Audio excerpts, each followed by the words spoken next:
ఒక్కసారి కొమ్మూరి గోల్డ్ కి కాల్ చేయండి. తాకట్లో ఉన్న మీ బంగారాన్ని విడిపించి మార్కెట్ ప్రైస్ కి వాళ్ళు కొనుక్కుని మిగతా డబ్బులు మీకు ఇచ్చేస్తారు. అమెరికా అధ్యక్షుడు డొనాల్డ్ ట్రంప్కు సొంత దేశంలోనే కళ్ళెం పడ్డట్టు అయిపోయింది. ఎందుకంటే ఏదైనా దేశం పైన యుద్ధం చేయాలంటే ఖచ్చితంగా ఏకపక్ష నిర్ణయాలు తీసుకుంటే సరిపోదు. ఖచ్చితంగా కాంగ్రెస్ అనుమతి, సెనేట్ అనుమతి పొందాలి.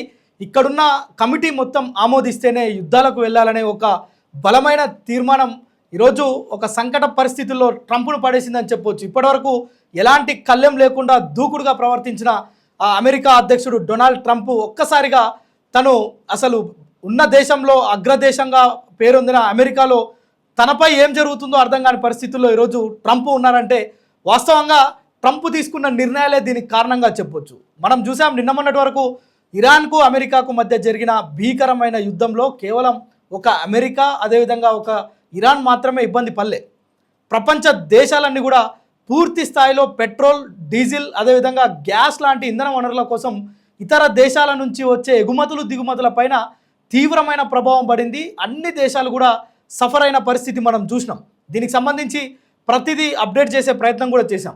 సో ఈ క్రమంలోనే ట్రంప్ ఇలాంటి యుద్ధ నిర్ణయాలు తీసుకునే ముందు పక్కన కమిటీలతోటి కాంగ్రెస్ తోటి అనుసంధానం లేకుండా అంటే విచ్చలవిడిగా తీసుకునే నిర్ణయాల కారణంగా కేవలం అమెరికా ప్రజలే కాదు మొత్తం ప్రపంచం అంతా కూడా ఆర్థికంగా కుదేలవుతుందనే ఒక సంకల్పంతో దాదాపు ఈ యొక్క తీర్మానాన్ని ఆమోదింపజేసిరు. దాన్ని ఎట్టకేలకు 50 ఓట్లకు 48, 50 ఓట్ల మధ్యలో అంటే 2 ఓట్ల తేడాతోటి విజయం సాధించారు. వాస్తవంగా ఈ యొక్క ఓటింగ్లో అమెరికా అధ్యక్షుడు డొనాల్డ్ ట్రంప్ డెమోక్రటిక్ పార్టీకి సంబంధించిన వ్యక్తి.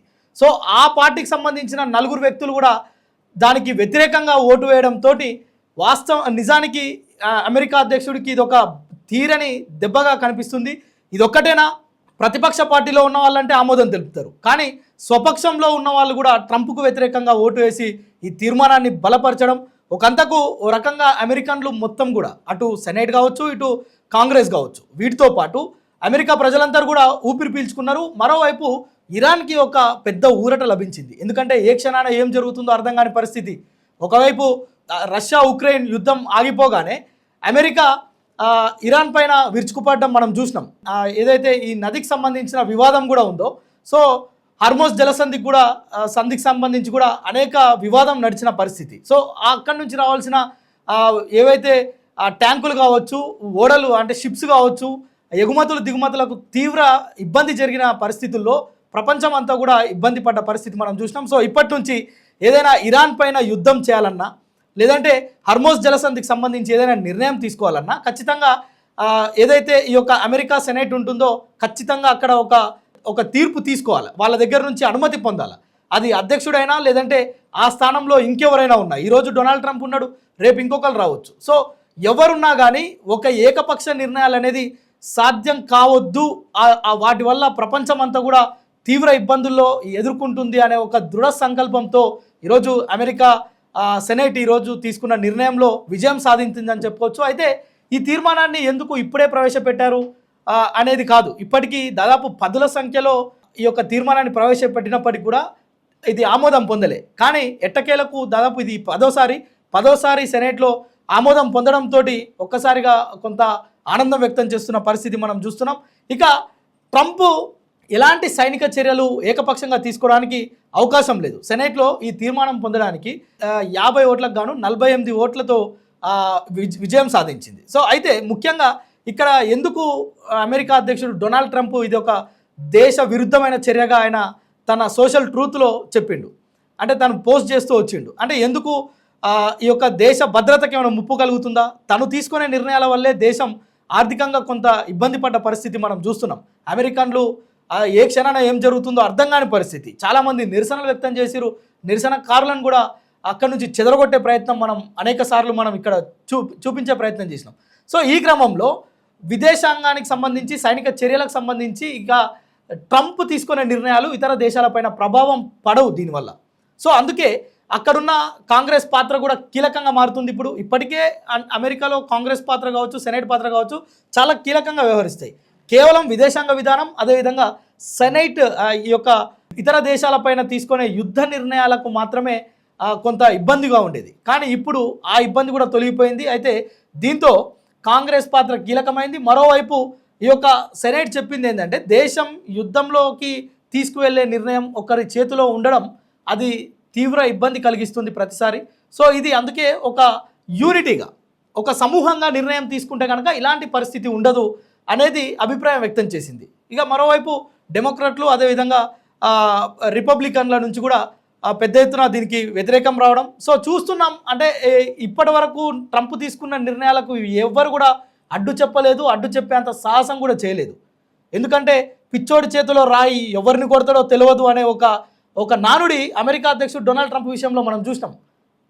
మన దేశంలో ఉన్న అనేక మంది మేధావులు కూడా ట్రంప్ను అదే విధంగా అభివర్ణించారు. అంటే ఒక దేశాన్ని ఆర్థికంగా కుదేలు చేద్దాం, దెబ్బతీద్దాం అనే ఒక ఉద్దేశం ఆయనకు ఉంది అనేది చాలా స్పష్టంగా మనకు మొన్నటి వరకు అర్థమైంది. సో ఇప్పుడు అలాంటి వ్యతిరేకమైన కార్యకలాపాలు చేస్తానికి అవకాశం లేకుండా పోయింది. అది కొంత ఓ రకంగా అటు ఇరాన్కి కావచ్చు, ఇటు అమెరికా కావచ్చు, రెండు దేశాలకు, అదేవిధంగా మిత్ర దేశాలకు, శత్రు దేశాలకు అన్నిటికీ కూడా ఉపయోగకరం.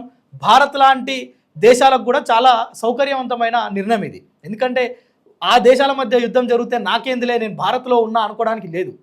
మన దగ్గర పెట్రోల్ ఛార్జెస్ పెరిగినాయి, గ్యాస్ దొరకకుండా పోయింది, పెట్రోల్ డీజిల్ల కోసం కిలోమీటర్ల మేర వాహనాలు నిలబడ్డం మనం చూసినాం. ఆ ఇబ్బందుల్లో మనం కూడా పార్టిసిపేట్ చేయాల్సి వచ్చింది. సో అందుకోసమే ఇలాంటి నిర్ణయాలు, కఠినమైన నిర్ణయాలు, ఇతర దేశాలపైన యుద్ధాలు చేసేటప్పుడు ఒకరి ఏకపక్ష నిర్ణయాలు ఉండొద్దు అనేది ఈ యొక్క తీర్మానం యొక్క ప్రధానమైన ఉద్దేశం. దీంతో పాటు ఇక కోర్టులో కూడా ఓవైపు వాళ్ళ సొంత పార్టీలో ఉన్న నలుగురు తనకు వ్యతిరేకంగా ఓటింగ్లో పాల్గొన్నారు.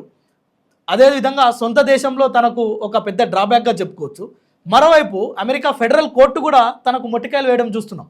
అమెరికా అధ్యక్షుడు తీసుకునే ఏ నిర్ణయంలో కూడా కోర్టు పెద్దగా జోక్యాలు చేసుకోదు. కానీ ఈసారి ఫెడరల్ కోర్టు ఏదైతే ఉందో అమెరికా సెనేట్ తీసుకున్న ఈ నిర్ణయాన్ని స్మూత్గా హ్యాండిల్ చేసి దాన్ని ఆమోదింపజేసే విధంగా అమెరికా ఈ కోర్టు కూడా సపోర్ట్ చేయడం,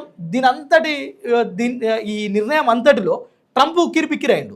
తన సోషల్ ట్రూత్లో ఒకటే చెప్పిండు, ఇది దేశ భద్రతకు, దేశ భక్తికి విఘాతం కలిగించే నిర్ణయాలు, వీటిని ఎంకరేజ్ చేయొద్దు. ఇందులో మా పార్టీకి సంబంధించిన నేతలు కూడా ఉండడం నిజంగా కూడా దురదృష్టకరం అనే విధంగా ఆయన పోస్ట్ చేయడం ఆయనకు ఒక్కనికి అలా అనిపించింది. కానీ ఈరోజు అమెరికన్లు అందరూ కూడా ఆనందం వ్యక్తం చేస్తున్నారు. మరోవైపు ఇరాన్ అయితే పండగ చేసుకుంటున్న పరిస్థితి. ఎందుకంటే ఇప్పటివరకు ఏ క్షణాన ఏం జరుగుతుందో అర్థం కాని పరిస్థితి. కానీ ఇప్పుడు అలాంటి పరిస్థితి ఉండదు కనుక వాళ్ళంతా కూడా ఈరోజు ఆనందం వ్యక్తం చేస్తున్న పరిస్థితి. మరోవైపు ఇక రాబో రోజుల్లో ఎలాంటి నిర్ణయాలు తీసుకుంటారు ట్రంప్? ఒకవేళ ఇలా ఈ యుద్ధం ఇప్పటికీ తాత్కాలికంగా ముగిసిపోయినట్లేనా? ఇప్పుడు ఇరాన్లో ఖమేనీ అంత్యక్రియలు కూడా ఉన్నాయి. సో దానికి సంబంధించి కూడా ఏర్పాట్లలో నిమగ్నమయ్యారు. ఆయా దేశాల ప్రెసిడెంట్స్కి మొత్తం ఈ యొక్క ఇన్విటేషన్స్ ఇస్తున్న పరిస్థితి ఉంది. సో ఈ క్రమంలో ఈ నిర్ణయం ఒక సంచలనంగా చెప్పుకోవచ్చు. ట్రంప్కి ఇది ఒక ఉన్న దేశంలో, సొంత దేశంలో ఎదురు దెబ్బ అని మాత్రం చాలా స్పష్టంగా అర్థమవుతుంది.